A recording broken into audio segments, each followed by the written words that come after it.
Hello students, I am Kritika Pathak, your biology teacher from Axis Institute, and today we are going to discuss life process. In the previous video we had discussed about digestion, and in this video we are going to discuss respiration. Respiration क्या होता है? जैसे हमने digestion में पढ़ा, digestion was the breakdown of food particles into smaller parts. अब उन्हीं small parts से जो डाइजेशन के थ्रू हमें जो स्मॉल पार्ट के फूड पार्टिकल्स मिले थे, उन्हीं फूड पार्टिकल से एनर्जी को डिराइव करना is the process known as respiration.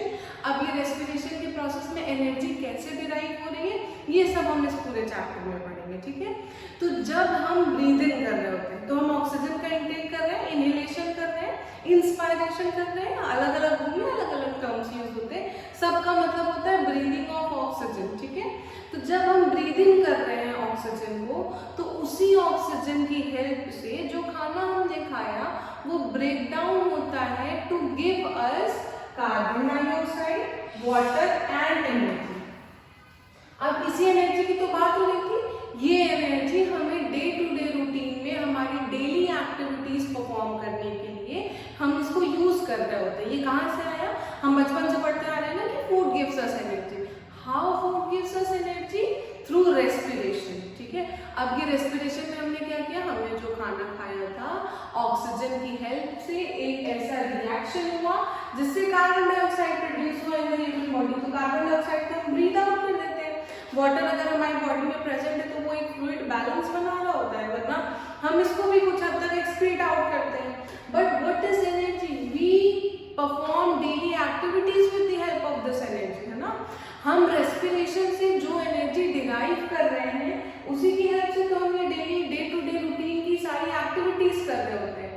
तो वो सारी एक्टिविटीज करने की एनर्जी हम इस रेस्पिरेशन से मिलता है। अब बात करते हैं कि अगर फूड जो है वो ऑक्सीजन की प्रेजेंस में ब्रेक डाउन हो रहा है तो ये ऑक्सीजन को इनहेल करना, ठीक है, और कार्बन डाइऑक्साइड को एक्सहेल करना, उसको तो हम ब्रीदिंग कहते हैं, है ना। हम हमेशा से पढ़ते आ रहे हैं the inhalation of carbon oxygen and exhalation of carbon dioxide is a process known as breathing. तो जो ब्रीदिंग का प्रोसेस है उस प्रोसेस में ना कोई केमिकल कंपाउंड सिंथेसाइज हो रहा है, ना उसका ब्रेक डाउन हो रहा है। तो जब ऐसा कोई रिएक्शन होता है तो हमने केमिस्ट्री में पढ़ रखा है, ऐसे रिएक्शन को हम क्या बोलते हैं? फिजिकल प्रोसेस बोलते हैं। क्योंकि केमिकल प्रोसेस क्या होता है? केमिकल प्रोसेस में तो कोई नया कंपाउंड बन रहा होता है ना, पिछले कोई कुछ और कंपाउंड्स होते हैं रिएक्टेंट्स में, वो ब्रेक डाउन होते हैं और कुछ और कंपाउंड बन रहा होता है, ठीक है।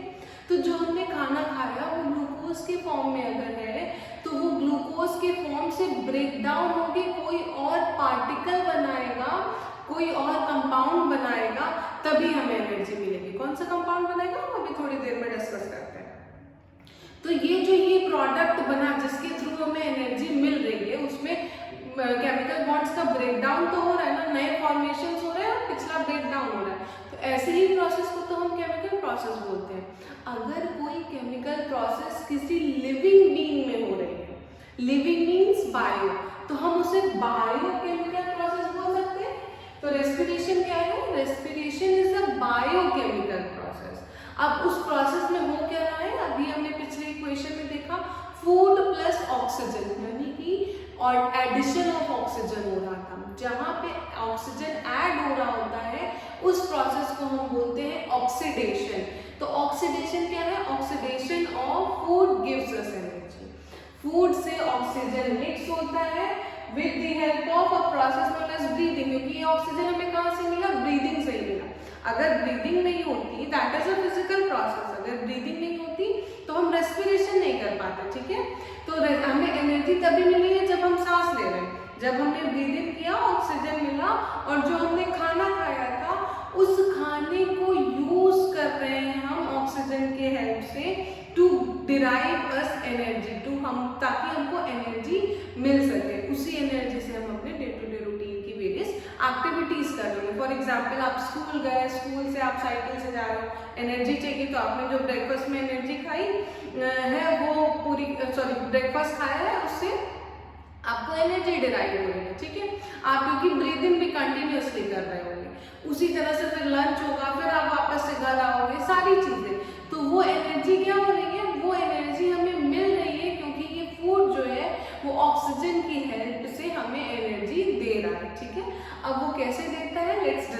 in this slide. लिखा हुआ है कि जो एनर्जी प्रोड्यूस होती है रेस्पिरेशन में वो हमेशा स्टोर होती है in the form of adenosine triphosphate, जिसको हम शॉर्ट में एटीपी कहते हैं। अब बात करते हैं एडिनोसिन ट्राइफॉस्फेट क्या है। एडिनोसिन ट्राइफॉस्फेट एनर्जी करेंसी है। फॉर एग्जांपल अगर आप रिच हो तो आप कैसे रिच हो, आपके पास करेंसी होगी, पैसे होंगे तभी रिच हो।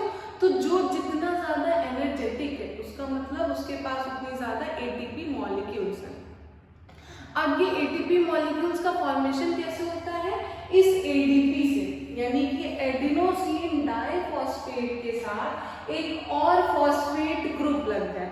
फॉस्फेट ग्रुप में याद रखना हमेशा एक फॉस्फोरस और एक ऑक्सीजन, ये इन दो एलिमेंट्स का कंपाउंड होता है फॉस्फेट ग्रुप। अगर एडिनोसिन डाइफॉस्फेट यानी एडिनोसिन के साथ दो फॉस्फेट ग्रुप ऑलरेडी जुड़े हुए हैं, एक और फॉस्फेट ग्रुप जाकर के ऐड हो जाता है तो एडिनोसिन ट्राइफॉस्फेट बन जाता है। ठीक है, और यही एडिनोसिन ट्राइफॉस्फेट है जिसको हम एनर्जी करेंसी कहते हैं। इसी के फॉर्म में हमारी बॉडी में एनर्जी स्टोर हो रही होती है।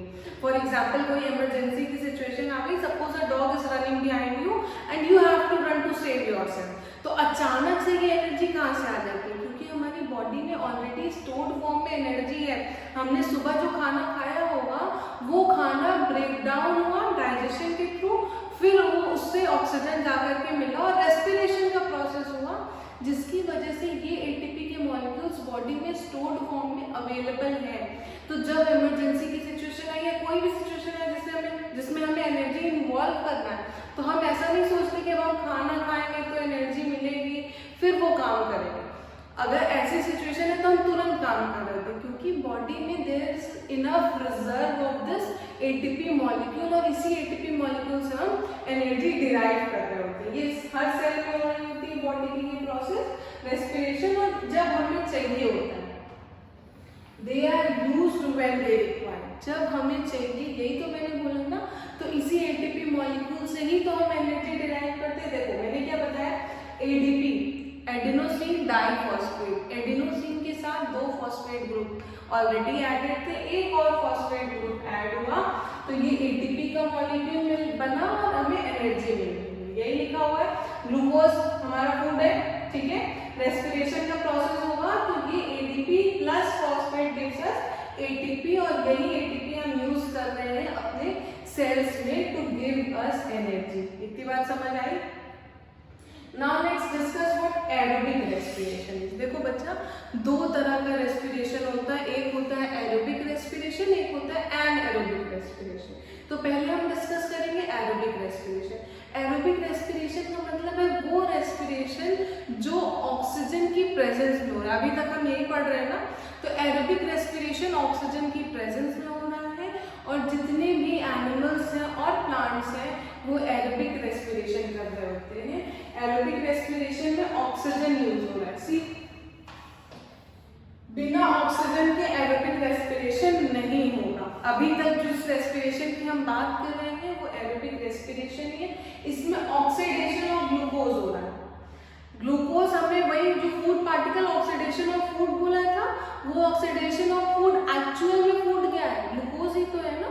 तो वो ऑक्सीडेशन ऑफ ग्लूकोज यानी कि ग्लूकोज जब ऑक्सीजन से ऐड हो रहा है, तो मैंने बोला था तो क्या बन रहा है, हम अभी आगे पढ़ेंगे। तो पायरुविक एसिड बन रहा है, जिसका दूसरा नाम पायरुवेट भी है शॉर्ट में, यानी कि ग्लूकोज का ऑक्सीजन से मिलना और फिर जो केमिकल रिएक्शन हो रहे हैं जिसमें पायरुवेट सिंथेसिस हो रहा है, या फिर ऐसा कहें कि ग्लूकोज और ऑक्सीजन मिल करके पायरुविक एसिड या पायरुवेट बना रहे हैं, उस प्रोसेस को हम बोलते हैं ग्लाइकोलिसिस। क्या बोलते हैं, ग्लाइकोलिसिस।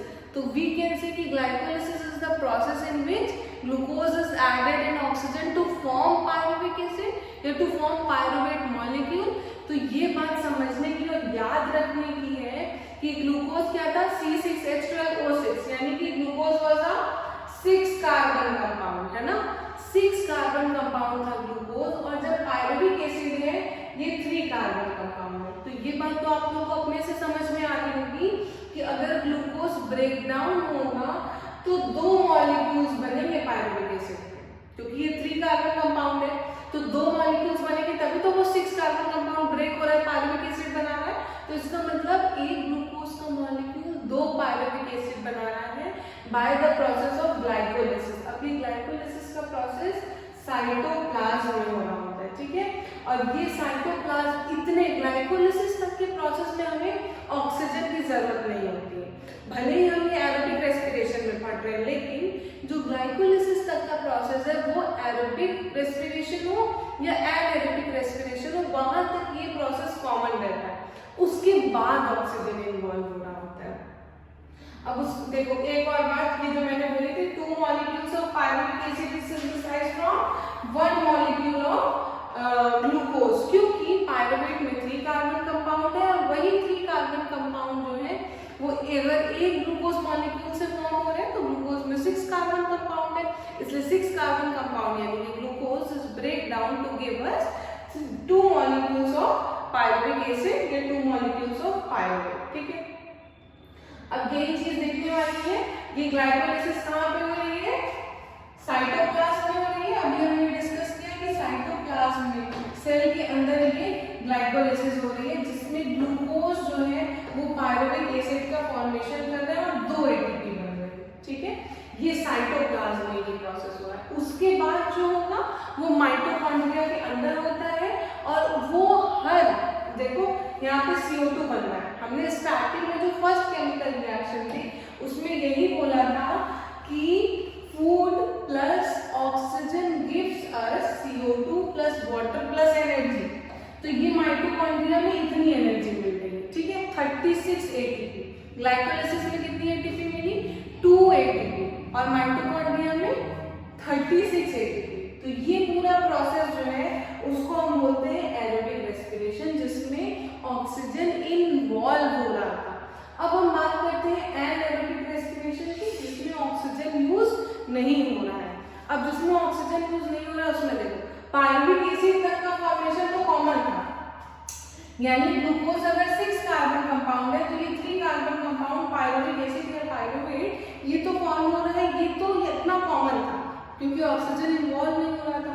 अगर ऑक्सीजन इन्वॉल्व हुआ तो हमने अभी पढ़ा carbon dioxide plus water plus energy. अगर ऑक्सीजन इन्वॉल्व नहीं हो रहा है तो 2 प्रोसेसेस होते हैं।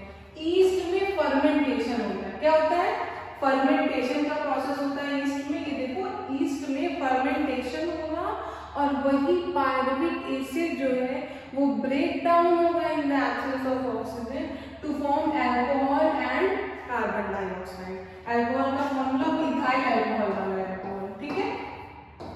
ये इथाइल अल्कोहल फॉर्म होता है ईस्ट में with the process known as fermentation. जो फर्मेंटेशन का प्रोसेस है जिसके थ्रू वो इडली जो है वो फ्लफी हो जाती है, वो यही फर्मेंटेशन का ही प्रोसेस ईस्ट कर रहे होते हैं। एब्सेंस ऑफ ऑक्सीजन में वो एनारोबिक रेस्पिरेशन कर रहे होते हैं, जिसमें ग्लूकोज से पायरुविक एसिड बना और पायरुविक एसिड ब्रेक डाउन होता है to form ethyl alcohol and carbon dioxide molecule, ठीक है। इतना ये प्रोसेस जो है उसको हम फर्मेंटेशन कह रहे हैं। एक और प्रोसेस होता है हमारी बॉडी के अंदर, ये वाला तो पूरा एब्सेंस ऑफ ऑक्सीजन, यानी कि इसमें ऑक्सीजन प्रेजेंट ही नहीं है, इसलिए हम इस प्रोसेस में इसको फर्मेंटेशन कह रहे हैं। लेकिन जो दूसरा प्रोसेस हम पढ़ने वाले हैं वो इनसफिशिएंट ऑक्सीजन की वजह से होता है। इनसफिशिएंट ऑक्सीजन मींस कि ऑक्सीजन की कमी, या फिर ऐसा कहो कि रेस्पिरेशन के लिए प्रॉपर ऑक्सीजन जब अवेलेबल नहीं हो पाया तब लैक्टिक एसिड का फॉर्मेशन हो रहा है। अब कब प्रॉपर रेस्पिरेशन नहीं हो पाया पहले ये समझते हैं। देखो सपोज कि कोई बहुत ऐसी इमरजेंसी की सिचुएशन है, मैंने एग्जांपल दिया था dog is running behind you and you have to save yourself. अगर ऐसी सिचुएशन है तो तुम क्या करोगे, बहुत तेजी दौड़ोगे, इतनी तेज दौड़ोगे कि नाउ यू विल स्टार्ट कि अब बहुत तेजी हमारा रेस्पिरेशन रेट हो जाता है, बोलते ना सांस उखड़ रही है, एज इन सांस लेने का भी टाइम नहीं, क्योंकि रुके तो डॉग इज बिहाइंड अस और वो काट सकता है, ठीक है। तो हम अपनी जान लेके बहुत तेज दौड़ रहे हैं, सांस लेने का भी फुर्सत नहीं, अब मुंह से सांस लेने, ऐसा कुछ प्रोसेस हो गया। ऐसी इमरजेंसी वाले सिचुएशन में जब हम प्रॉपरली ब्रीद इन नहीं कर पा रहे, हमारी बॉडी के सेल्स में हर सेल में ऑक्सीजन नहीं पहुंच पा रही, लेकिन हमें एनर्जी तो चाहिए ना, क्योंकि हमें दौड़ना है।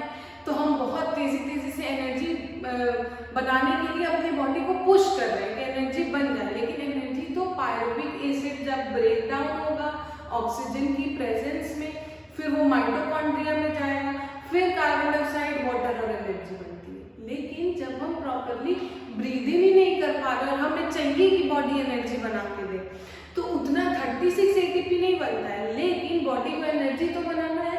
तो बॉडी को प्रॉपर जब ऑक्सीजन प्रॉपर हमें नहीं मिल रहा, इनसफिशिएंट ऑक्सीजन है, लेकिन फिर भी एनर्जी चाहिए, तो बॉडी जो है वो लैक्टिक एसिड का फॉर्मेशन करने लगती है।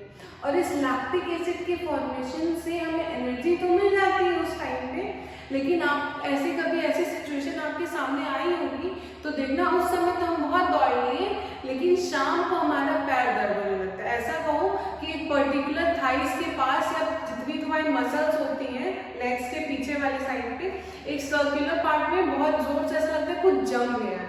वो जो जम जाता है ना, वो वही लैक्टिक एसिड का फॉर्मेशन है, जो इनसफिशिएंट ऑक्सीजन की वजह से हमारे पैर की मसल्स ने हमें एनर्जी दी, वो लैक्टिक एसिड वहीं पे फॉर्म होके स्टोर हो गया, इसीलिए शाम को हमारा पैर दर्द हो रहा होता है। ठीक है, वो वाला रेस्पिरेशन क्या है, इनसफिशिएंट ऑक्सीजन की वजह से जो रेस्पिरेशन होगा उसको हम बोलेंगे लैक्टिक एसिड, उसमें फॉर्म हो रहा होगा।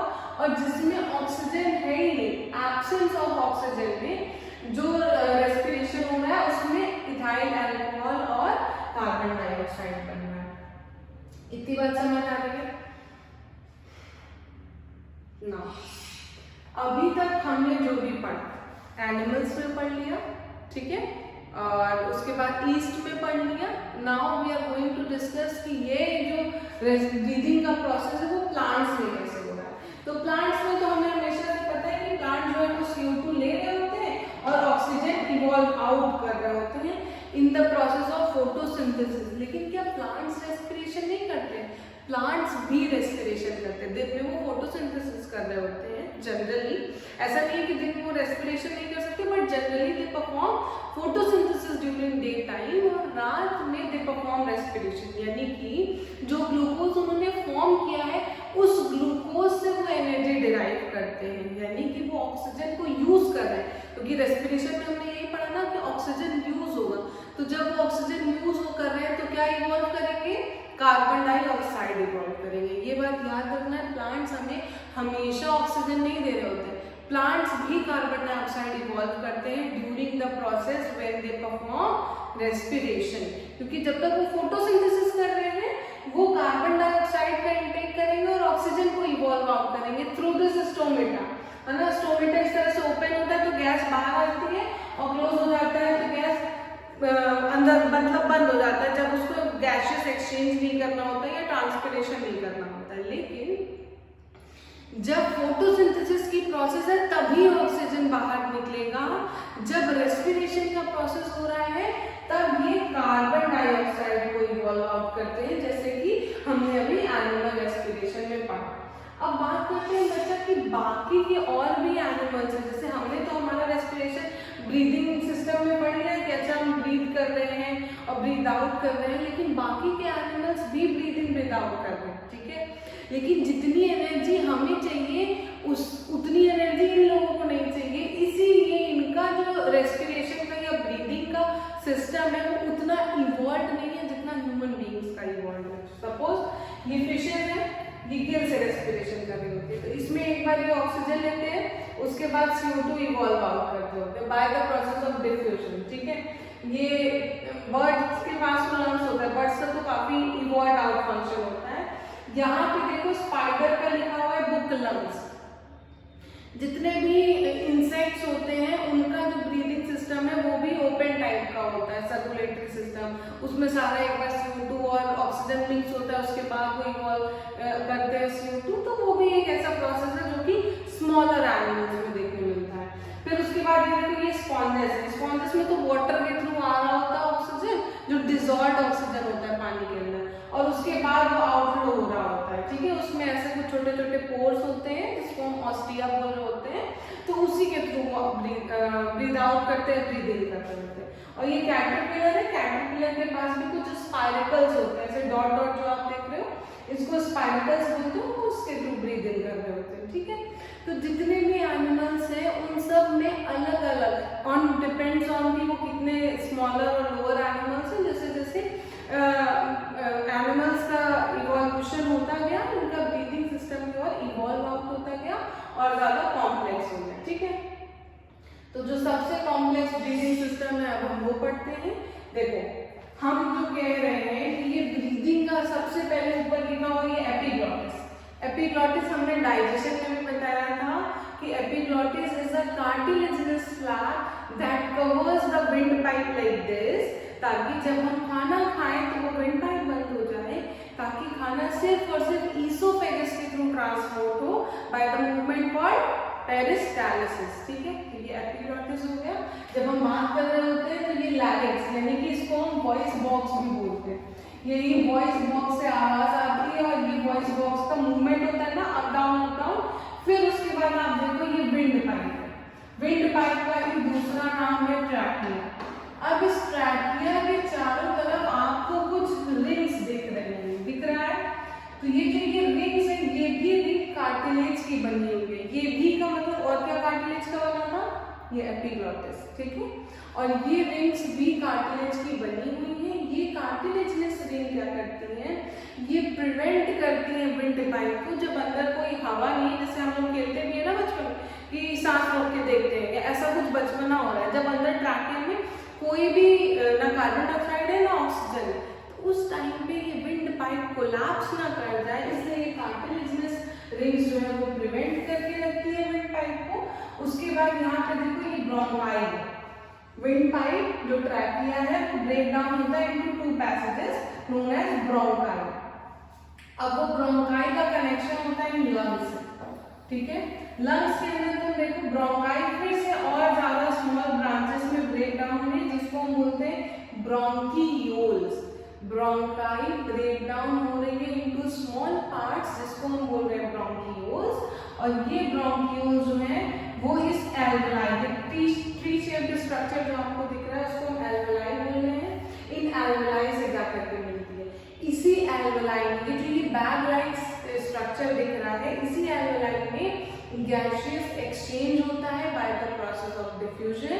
हम ऑक्सीजन को डिफ्यूज इन करते हैं और ऑक्सीजन को डिफ्यूज आउट कर रहे होते हैं और कार्बन डाइऑक्साइड को डिफ्यूज इन कर रहे होते हैं। तो जैसे ही ये डिफ्यूज इन होता है फिर वो हमारे एक्सेलेशन के प्रोसेस के थ्रू कार्बन डाइऑक्साइड को हम एक्सेल कर देते हैं और ब्रीथिंग के प्रोसेस, ये जो ऑक्सीजन आया ये वापस से इस हार्ट में जाता है और हार्ट में वो पंप कर देता है, तो सारे ऑर्गन्स में ऑक्सीजन पहुंच जाता है। क्योंकि हमारी बॉडी इतनी कॉम्प्लेक्स है और हमें इतना ज्यादा एनर्जी चाहिए कि अब डिफ्यूजन के थ्रू जैसे फिशेस वगैरह नहीं हो रहा उस तरह, तो हमारी बॉडी में बहुत धीरे धीरे फिर उस तरह से ऑक्सीजन ट्रांसपोर्ट होगा। इतना स्लो ट्रांसपोर्टेशन हम अफोर्ड नहीं कर सकते, इसीलिए जो ये ट्रांसपोर्टेशन का प्रोसेस है वो फास्ट हो जाए, इसलिए ये एक पंपिंग ऑर्गन है हार्ट, जिसको हम आगे के लेक्चर में कंटिन्यू करेंगे कि वो कैसे हार्ट जो है वो ब्लड को ट्रांसपोर्ट कर रहा है।